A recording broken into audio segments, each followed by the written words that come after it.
Donc, après avoir précisé le choix d'une stratégie par Kurotori en 1966 pour étudier les mélanges de propergol, eh bien, nous allons aborder la troisième séquence au sein de laquelle on va parler des facteurs retenus par l'auteur, et ces facteurs vont être associés à des variations, les proportions des constituants vont subir des contraintes, et ces contraintes vont définir un petit domaine expérimental que l'on caractérisera avant de le mailler à partir d'une méthode expérimentale. Alors lorsque vous vous intéressez aux problèmes de formulation, on l'a déjà dit, les facteurs, à savoir les constituants, vont être introduits dans l'étude au travers de leurs proportions, que ce soit des proportions massiques, des proportions volumiques, des proportions molaires. Et ce qui caractérise une proportion, c'est que c'est un nombre réel qui varie dans l'intervalle 0, 1, 0, 100%. Mais par ailleurs, cette contrainte, qui est une contrainte individuelle, va être associée implicitement à une contrainte relationnelle. La somme des proportions est égale à une constante, 1, si chacun des constituants peut varier entre 0 et 100%. Et la conséquence de ces deux familles de contraintes, des contraintes individuelles implicites, xi compris entre 0 et 1, et de la contrainte relationnelle implicite, somme des xi égale constante, eh bien, ces contraintes vont générer une figure géométrique qu'on appelle un simplex de hauteur unitaire et que l'on va décrire dans les transparents qui suivent. Alors toutefois, il faut rajouter ici une hypothèse, c'est que lorsqu'on est confronté à un problème d'optimisation, ce qui est le cas de Kurotori, il est important d'avoir choisi les constituants que l'on souhaite mélanger. Et dès lors que l'on a choisi les constituants que l'on souhaite mélanger, eh bien, il convient de ne pas les laisser dans leur contenant sur un coin de paillasse ou d'étagère, il faut les introduire dans la formule. Et les introduire dans la formule, ça veut dire qu'ils ne pourront plus posséder la valeur 0 comme proportion. Il faudra en mettre 5%, 10%, 20%. Et donc, c'est ce qu'on appellera des contraintes explicites. Ces contraintes explicites, elles sont explicitées par les experts de la chimie, les experts du problème, et ce sera le cas dans cet exemple. Alors, les voilà présentés sous forme d'un diagramme d'Ishikawa. Le liant, il faut en mettre au moins 20%, même si on veut minimiser la teneur en liant. Le comburant, il faut en mettre au moins 40%, et le combustible, il faut en mettre au moins 20%. Et donc le domaine expérimental va résulter de l'ajout de ces contraintes explicites aux contraintes implicites que l'on a précisées juste avant. Naturellement, à la sortie de ce diagramme d'Ishikawa, vous retrouvez ici la réponse étudiée, à savoir le module d'élasticité. Alors, les chimistes le savent, on va travailler dans un diagramme ternaire, au départ de hauteur unitaire, et on va profiter de cette étude de cas pour rappeler l'origine de ce triangle équilatéral. Dans cette étude, vous avez trois constituants, donc trois axes de variation, classiquement. L'espace géométrique est caractérisé par un coordonnées cartésiennes. Les axes x, y et z, bien ici, vous avez de même manière des axes consacrés aux liants, aux comburants et aux combustibles. Et ce qui caractérise les proportions des constituants, c'est qu'elles ne peuvent pas sortir de l'intervalle 0,1. x1 égale 0, x1 égale 1, ce sont deux plans parallèles d'altitude, x1 égale 0 et d'altitude x1 égale 1. De la même façon, x2 compris entre 0 et 1, c'est deux plans parallèles qui vont contenir la variation de x2, et au même titre, pour x3, nous avons deux plans parallèles qui limitent la variation de la proportion du troisième constituant. Et donc si on réunit ces trois contraintes implicites, bien vous fabriquez un cube d'arête unitaire, c'est ce qui est représenté à l'écran. Alors dans ce cube d'arête unitaire, tous les points que vous pourriez dessiner ne sont pas satisfaisants, puisque vous ne pouvez pas mettre 100% de liant, plus 100% de comburant, plus 100% de combustible. Il faut que la somme des proportions des constituants respecte une contrainte individuelle, relationnelle, qui est x1 plus x2 plus x3 égale 1. Cette contrainte, elle traduit l'équation d'un plan dans l'espace. x1 plus x2 plus x3 égale 1, c'est l'équation d'un plan. Un plan, ça passe par 3 points qui sont finalement les extrémités de chacun des 3 axes en fonction des contraintes individuelles. Et le cube, lorsque vous le tronquez par ce plan qui passe par les 3 points que je viens de préciser, eh bien, forme, lorsque vous découvrez la surface formée par la coupe, forme un triangle équilatéral.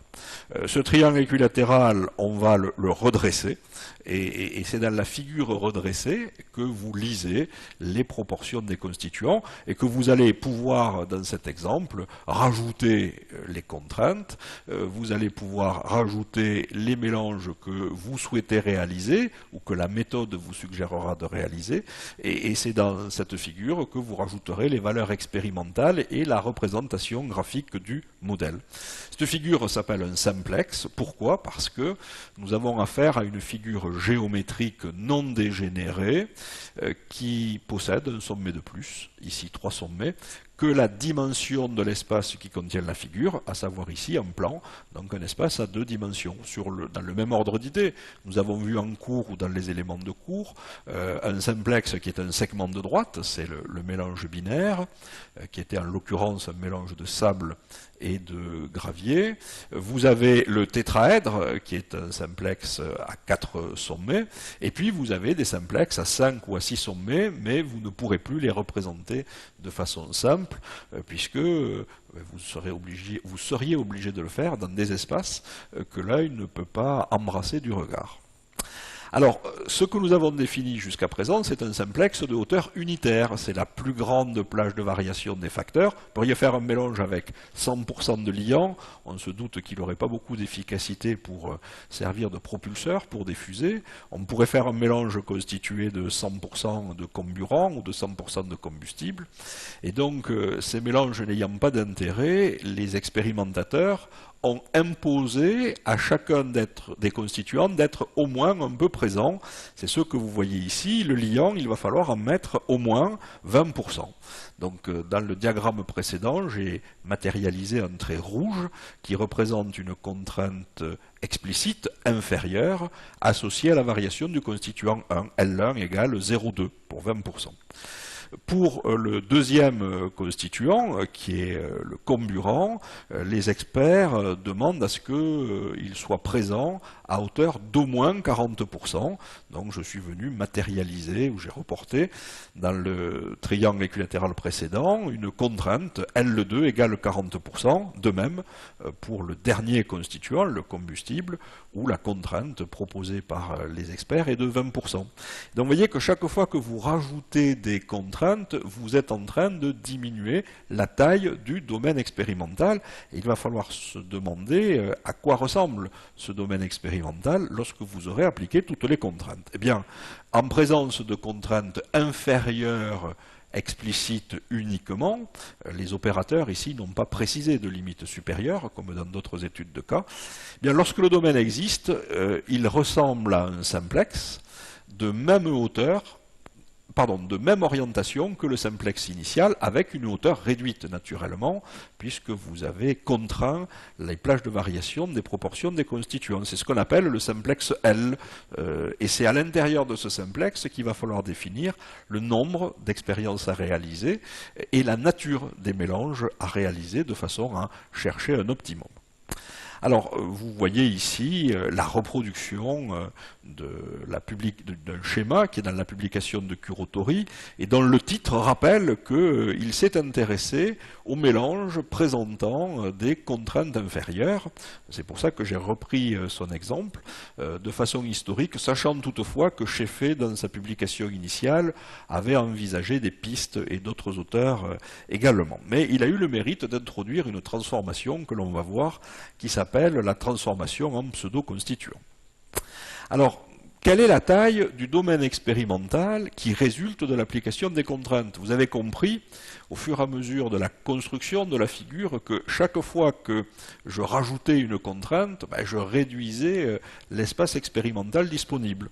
Donc, comment traduire la taille du domaine expérimental résultant? Bien, on part du simplex de hauteur unitaire, qui est représenté ici par, dans la formule, somme des xi qui vaudra 1 dans l'application numérique, et je vais enlever d'abord une bande de hauteur L1, une bande de hauteur L2, une bande de hauteur L3, ce qui revient à traduire le résultat sous la forme somme des xi moins somme des li, et tout calcul fait, 1 moins 0,2 plus 0,4 plus 0,2, ça fait 0,2. Avec une petite remarque, si RL était négatif, le domaine n'existerait pas.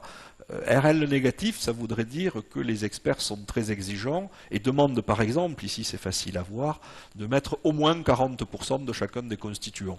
Si vous mettez 40% de liant plus 40% de comburant plus 40% de combustible, bien le contenant va déborder, puisque ce contenant, vous avez limité sa hauteur à 100%. Si RL est nul, ça veut dire que les contraintes vont générer non pas un domaine, mais un point. Si vous avez de la chance, ce point-là c'est l'optimum. Si vous n'avez pas de chance, avec un point vous ne pourrez pas faire un modèle, donc il faut agrandir le domaine. Et lorsque RL est positif, le domaine existe et est d'autant plus petit que RL est petit. Alors attention, quand vous explicitez uniquement des contraintes inférieures, vous allez voir que implicitement, vous bornez le domaine par valeur supérieure. Vous ne pouvez plus atteindre 100%, c'est ce qu'on voit sur cette figure. Le liant, on en a mis au moins 20%. Mais la présence des autres contraintes interdit au liant d'atteindre une hauteur de 100%. Quelle hauteur, quelle est la teneur maximale que l'on peut atteindre pour ce liant? Mais c'est pas très compliqué. On part de la borne inférieure, LI, et on rajoute la hauteur du domaine RL. C'est pour ça que l'on fabrique implicitement des contraintes supérieures, U indice I étoile, qui sont définies à partir de LI, la valeur de la contrainte inférieure explicite, plus la hauteur du domaine expérimental. C'est ce que vous voyez à l'écran, et du coup on arrive au récapitulatif suivant. Dans quelle proportion dois-je mélanger trois constituants, représentés ici par leurs proportions? Ces proportions variant entre 0,2 et 0,4 pour le premier, entre 0,4 et 0,6 pour le deuxième, et entre 0,2 et 0,4 pour le dernier constituant, mélangés pour atteindre, vous vous en rappelez, un module d'élasticité égal à 3000. La question, pour répondre à cette question, maintenant que j'ai défini le domaine expérimental, combien de mélanges doit-on réaliser? Alors il faut en réaliser un certain nombre qui soient compatibles avec les ressources technologiques, les ressources économiques, et un nombre suffisant pour pouvoir faire un modèle. Et construire un plan d'expérience, ça va être répondre à cette question, combien de mélanges doit-on réaliser, et ensuite, quel mélange doit-on réaliser. Et on va partir du principe suivant, c'est que si l'on sait mailler un domaine de hauteur unitaire, c'est quelque part un domaine de l'espace purement mathématique, alors en le mettant au photocopieur avec l'échelle de réduction qui va bien, pour tenir compte de la hauteur RL, on doit pouvoir mailler de la même façon un domaine industriel qui va être spécifique à chacune des études, et c'est ce que nous allons découvrir dans les séquences suivantes. Voilà, merci encore de votre attention, et je vous donne rendez-vous immédiatement pour la suite de cette étude de cas.